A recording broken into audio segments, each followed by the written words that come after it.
자, 법사님의 신통력으로 오늘은 여의도보다 경제를 먼저 좀 다루겠습니다. 수요일마다 어려운 경제 술술 풀어주시는 경제법사 박연미 평론가와 함께합니다. 자, 안녕하세요. 안녕하세요. 아니 근데 법사님 오늘은 경제가 아니라 왜 엔터를 가져오셨어요? 엔터가 곧 우리의 대표적인 문화 산업이기 때문이죠. 오늘은 대표적으로 우리나라에서 네로라는 아티스트들이 소속돼 있는 이 소속사들의 분쟁 이야기를 좀 해보려고 합니다. 대표적으로 얘기할 수 있는 아티스트 BTS가 있고요.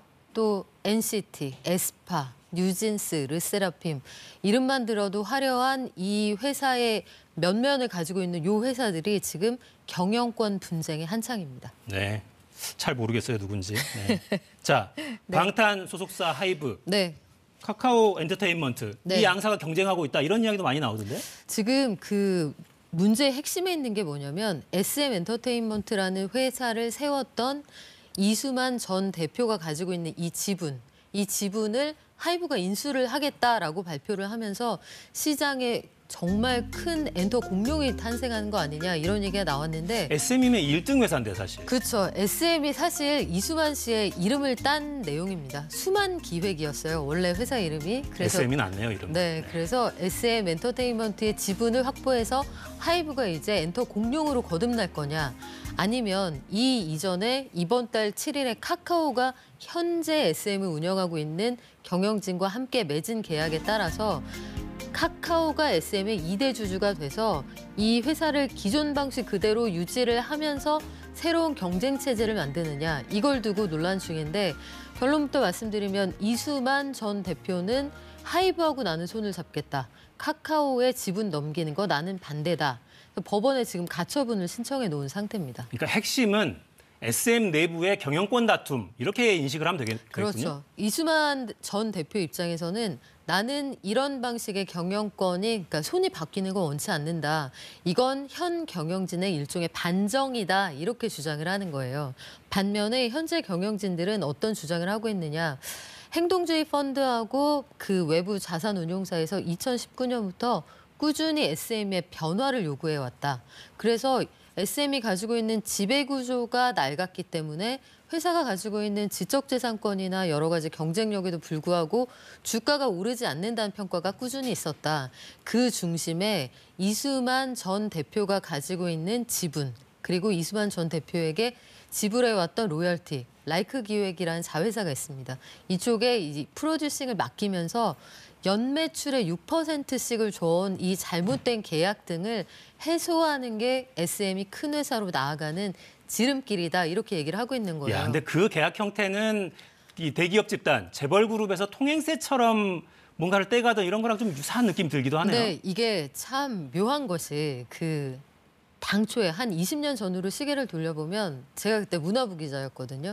그때 당시에 우리나라의 엔터가 산업으로서 태동하고 있던 그때 당시에는 여러 군데 엔터테인먼트 회사 가운데 가장 시스템적으로 경영을 하고 있다는 느낌을 주는 곳이 바로 SM이었습니다. 수만기획이나 아니면 양군기획, YG 엔터테인먼트라고 하고요. 또 JYP가 있었는데 그 회사들 가운데 가장 경영 시스템을 잘 갖춰 놓은 곳이 SM이다. 이런 평가를 받았는데 20년 만에 이제 SM은 구멍가게가 아닙니다라는 반기를 드는 곳이 또한 SM이라는 게 좀 아이러니하기도 한데요. 현재 상황이 그래서 주주들에게, 소액 주주들에게 우리 편 들어주세요. 양쪽 다 손을 들고 있는 상황이에요. 우리 편 들어주세요. 그래서 2월 한 달 동안 SM의 주가가 31% 이상 급등했습니다. 오늘 뭐 12만 원도 뚫고 올라갔더라고요. 네, 오늘은 그게 왜 그러느냐. 지금 공개 매수를 한다고 하는 하이브 측에서 저희한테 파시면 저희가 12만 원에 사드릴게요.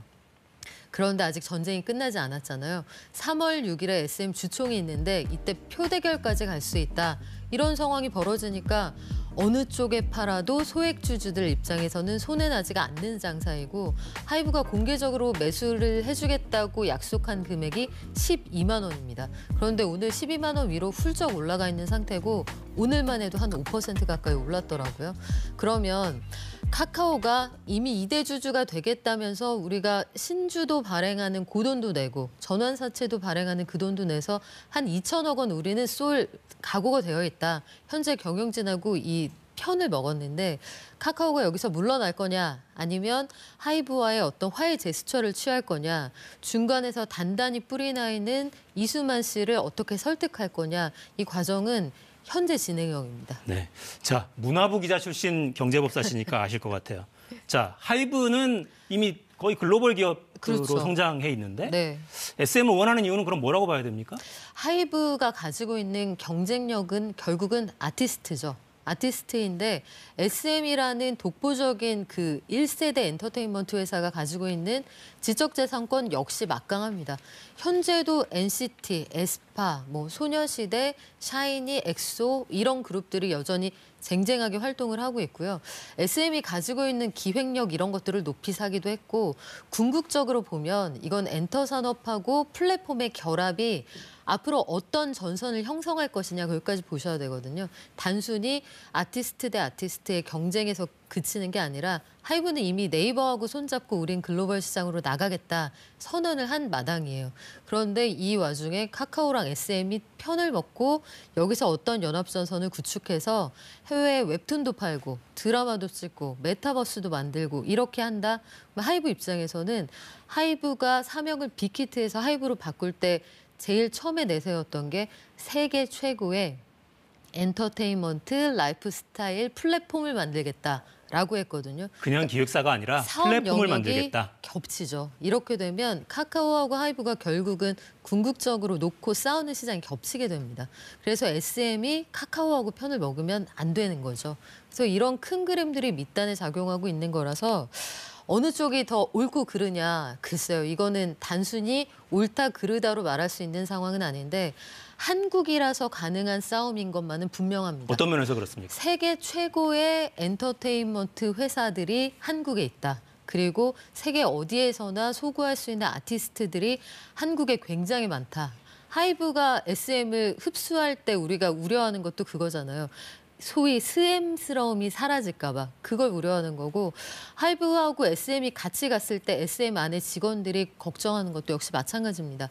하이브 산하의 하나의 레이블이 되기에는 우리가 가진 유산이 너무 많다. 그러니까 결국은 돈 얘기도 있지만 이 안에는 1세대 엔터테인먼트를 이끌어왔던 사람들의 자존심 싸움 향후의 글로벌 엔터 시장을 두고 싸우는 플랫폼 간의 격돌도 들어있습니다. 아유, 문화평론가도 하셔도 될 것 같은데. 자, 그럼 카카오는 그림을 그릴 때 네.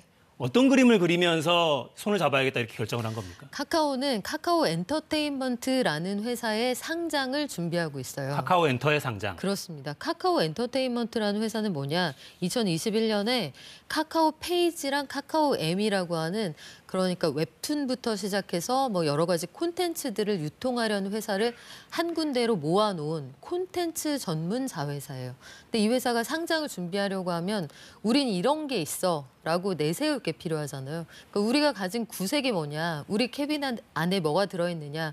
우리 SM 있어. 이렇게 했을 때는 훨씬 더 시장을 설득하기가 쉬울 거고 우리 이런 웹툰 있어보다는 SM이 모양은 나네요. 우리 NCT 있어. 아유, 이게 훨씬 그 그럼요. 비중이 있고 또 카카오가 가지고 있는 근본적인 고민은 뭐냐면 지난 정부 내내 골목 상권을 침해한다는 공격을 끊임없이 그렇죠. 받았습니다. 뭐 미용실이니 말들이 많았죠. 그렇죠. 그리고 어제 우리 9시 뉴스에서 보도한 것처럼 카카오 택시 같은 것들도 이 공정위에서 과징금 물어야 한다. 이런 공격을 계속 받고 있는 상황이면 카카오의 살 길은 해외로 나가는 건데 그냥 갈 수가 없잖아요. 그러니까 여기에서 옵션으로 삼겠다 하는 게 IP이고 우리는 플랫폼이 있으니 여기에 실을 IP가 필요하다. 그걸 가지고 있는 회사가 SM입니다. 네. 자, 근데 SM 내부를 좀 들여다볼까요? 네. 그동안 SM에 관심 가진 기업들 정말 많았는데 계속 거절해 왔었잖아요. 이번에는 그 경영권 분쟁이 좀 뭔가 다른 분위기로 흘러가고 있는 겁니다. 그렇죠. SM이 원래는 2021년에 이수만 씨가 나는 이제 현역에서 좀 은퇴하겠다. 그랬었죠. 그래서 지분을 판매하려는 듯한 액션이 있었습니다. 그래서 당시에 여러 그 매수 희망자들이 나타났었는데 그중에 대표적인 후보 중에 하나가 카카오였고요. 카카오가 그때 당시부터 이제 엔터의 세계화를 준비를 하고 있었고 CJ도 여기에 그 한 자리에 앉아 있었고 뭐 네이버 여러 회사들이 앉아 있었는데 당시에 그 딜이 오가던 상황을 전원을 통해 들으면 이렇습니다. 거의 이수만 씨가 면접을 보는 분위기였다. 그러니까 내가 팔고 있지만 누구한테 팔지를 면접 볼 정도의 그 정도의 상황이었다. 거의 낙점해주는 분위기였군요. 그렇죠. 그래서 중간에 CJ하고 네이버는 떨어져 나갔고요. 카카오는 그때부터 꾸준히 공을 들여오는 마당이었는데 그 이전부터 앞서 말씀드린 것처럼 지배구조 개선에 대한 요구는 끊임없이 있었고 이수만 씨가 그래서 그때 딜이 거의 성사되려는 마당에 두 가지가 문제가 됐다고 합니다. 한 가지는 이수만 씨가 자회사로서 이 매출의 큰 몫을 떼어가는 방식의 라이크 기획을 새로 인수하는 사람들은 용인하지 않겠죠. 그리고 두 번째로는 그 이수만 씨가 에스파가 생각보다 코로나19 상황에 굉장히 인기를 얻게 된 거예요. 우리나라에서 아마 아티스트 가운데 메타버스 세계관을 가지고 마케팅을 한 첫 번째 사례인 것으로 알고 있는데 에스파에 대한 소구가 굉장히 크니까 아 이거 조금 더 비싸게 팔 수도 있겠구나 이런 여러 가지 계산을 한 것으로 보이고요. 그래서 지금 상황은 옳다 그르다 이 문제라기보다는 이제 혼자서 처음부터 끝까지 다 할 수 있었던 장사의 영역에서 이제 사장님이 출근 안 해도 회사가 잘 돌아가는 사업의 영역이 되었을 때 1세대 기획자들이 가지고 있는 내 새끼에 대한 이 애증, 이 마음을 어떻게 단속할 것이냐, 시스템 안에서 어떻게 관리해 나갈 것이냐, 이제 그 문제로 치환할 때가 됐다고 봅니다. 네, 우리 법사님 목 타시니까 물 드실 시간을 드리기 위해서 이사회 구성이 또 이렇게 돼 있어서 저희 그래픽 만들어 놓은 게 있어요. 좀 볼까요? 내부 쿠데타 이야기가 나오는 건 뭐 이렇습니다. 사내 이사를 보면 자 처조카 측근 막 이렇게 돼 있죠. 그렇죠. 네, 고교 동창. 이수만 관계자들은 이런데 관계자가 아닌 분들이 또 있는 거죠. 그렇죠. 그리고 지금 저기에서 이사회 구성도 보면 이제 이수만 씨는 카카오가 2대 주주가 된다는 소식을 지난 7일에 해외에서 들었다는 거예요. 아, 모르고 있다가. 그렇죠. 그래서 내부에서 반정이 일어났다. 이른바 브루투스 너마저 이런 상황이 벌어졌다는 거예요. 지금 저 구성에서도 보시면 친구이거나 내가 키웠던 뭐 회사의 후배이거나 처조카이거나 관계가 이런데 니들이 나한테 이럴 수 있어? 여기에 대한 인간적인 배신감도 좀 있었던 것으로 보이고요. 아직까지 1세대 기획자들은 내가 아니면 안 돼. 이런 마음들이 있는 거죠. 예컨대 소녀시대를 기획할 때도 무대에서 내내 한 10cm 정도 너희들은 떠 있어야 돼. 이런 것들이 이수만 씨가 기획했던 내용이거든요. 그러니까 뭐 예기치 않게 과거를 자꾸 소환하게 되는데 1세대의 그 기획자로서의 이수만 씨는 굉장히 탁월한 측면이 분명히 있었습니다. 뿐만 아니라 뭐 그때 당시에 문화부 기자들을 직접 만났던 1세대 기획자들이 아티스트에 대한 회사에 대한 사랑도 남달랐는데 이제 시대가 꽤 많이 변했고 시장이 상당히 성장했다는 거 여기에 대한 자성도 좀 필요할 것 같습니다. 참, 나 아니면 안 돼 이런 생각들을 내가 이 회사를 어떻게 키웠는데 이런 생각을 당연히 하게 되는데 그렇죠. 이미 시장에서는 그런 덩치로 바라보고 있지 않다. 이수만 씨가 어제 이 논란이 벌어진 다음에 공식 석상에 처음 나왔다는데 표정이 그렇게 어둡진 않았다고요? 그렇죠. 거기 현장에서는 이제 김민종 씨가 그 오랫동안 그 소속 배우로 활동을 했던 또 의리의 아이콘이기도 합니다. 영화 배우로 유명한 분인데 김민종 씨가 현장에서 이제 그 에스코트를 했고요. 현장의 분위기에도 이수만 씨를 굉장히 반기는 분위기. 그러니까 아 여기에는 내가 아직 SM의 실질적인 수장임을 인정하는 사람들이 많구나 이런 것들을 좀 느꼈을 테고 어찌되었든 440개 군소 소속사들이 모두 합쳐져 있는 그 연예제작자협회에서는 그래 우리는 1세대 그 설립자를 지지한다 이런 성명도 나왔기 때문에 아마 이수만 씨 입장에서는 본인의 입지가 지금 그렇게 불리하지 않다 이렇게 느끼고 있는 것으로 보입니다. 근데 사실 이게 뭐 정치도 아니고 여론전으로 갈 건 아닌 그렇죠. 것 같은데 네. 어떤 명분이 있어야 주주들이 움직이고 시장이 반응해야 될 거 아니에요? 네. 어떤 논리를 펼까요, 앞으로? 두 가지인데요. 한 가지는 주주의 이익이 극대화되느냐 이 문제입니다. 지금 거론하는 카카오, 하이브, SM 모두 상장사인데요. 카카오 시총이 28조 2천억 원. 그러니까 뭐 페이, 뱅크, 게임 빼고요. 카카오 자체로만. 그리고 하이브도 시총이 8조 원이 넘는 회사입니다. SM도 2조 9천억 원의 시가총액을 가지고 있는 회사들이고 주주 가치를 극대화하는 방향이 하나 필요할 테고요. 다른 한 가지는 무엇보다 팬들이 너무너무 사랑하는 아티스트들의 미래를 얼마나 보장할 수 있느냐일 텐데 최근에 좀 안타깝게 느끼는 게 샤이니 멤버 키 씨가 이제 13일에 이렇게 공식석상에서 얘기를 하더라고요. 나는 콘서트도 하고 싶고 새 앨범 나와서 너무 열심히 활동하고 싶은데 불안하다. 누구랑 얘기해야 될지 모르겠다. 아티스트들이 미래를 확신하게 하면서 주주 가치를 극대화하는 방향. 저는 그걸 기대하고 있습니다. 네. 90년대에 우리 소시 응원하는 마음으로 SM 주식 사자 뭐 이런 움직임도 있었거든요. 90년대요? 너무 옛날, 네. 그런 마음으로 주식 갖고 계신 분들이 있을 텐데 네. 일단 주가는 계속해서 올라가고 있고 그렇습니다. 나중에 결국에는 이 소액주주들, 네. 개인 투자자들이 어떤 결심을 하게 되느냐 이것도 중요하겠습니다. 지금 상황이 일단 카카오가 2대 주주가 되고 싶어서 우리가 2천억 원을 태울게요라고 선언을 했다고 말씀드렸잖아요. 그런데 SM의 최대 주주 그 입지를 가지고 있었던 이수만 씨가 법원에 그거 안 된다. 가처분을 신청한 상태입니다. 22일이 신문 기일이기 때문에 3월 6일 전에 주총 전에는 뭐 어떤 방식으로든 결론이 나올 것으로 보이거든요. 만약에 가처분이 인용된다. 카카오 이거 인수할 수 없다라고 되면 일이 이제 종료가 되는 거고요. 이게 인용되지 않는다라고 하면 카카오는 2대 주주는 되는데 최대 주주는 또 하이브가 되는 굉장히 복잡한 상황이 묘한 이어질 상황인데요. 그렇게 되면? 아주 묘한 상황이라서 이 경우에는 카카오 입장에서 2천억 원 넘게 주고 산 SM의 주식이 계륵이 될 가능성도 있습니다. 자, 그러면 경영권 다툼이 벌어지면 흔히 주식시장에서 네, 승자는 개인 투자자들, 소액 투자자가 되기도 하잖아요. 그렇죠. 계속 이제 뭐 공개 매수 지금 상황이기도 그렇습니다. 하고 네. 주가는 계속 상승 곡선을 그려가니까 승자는 결국 그렇게 됩니까, 그럼? 지금까지 일단 SM을 한 6, 7만 원에 사서 가지고 계셨던 분들이라면 충분히 그럴 수 있습니다. 굉장히 즐겁게 보고 계시겠죠. 올해 1월 2일에 SM 주가가 7만 원대였거든요. 지금 거의 13만 원까지 갔으니까 앞서 잠깐 말씀드린 것처럼 2월 한 달 동안만 지금 오늘 기준으로 한 32% 이상 오른 상황이에요. 그리고 만약에 카카오가 화해의 제스처 대신에 우리도 그러면은 이거 받고 공개 매수 나서겠다라고 한다면 몸값은 더 올라갈 수 있는데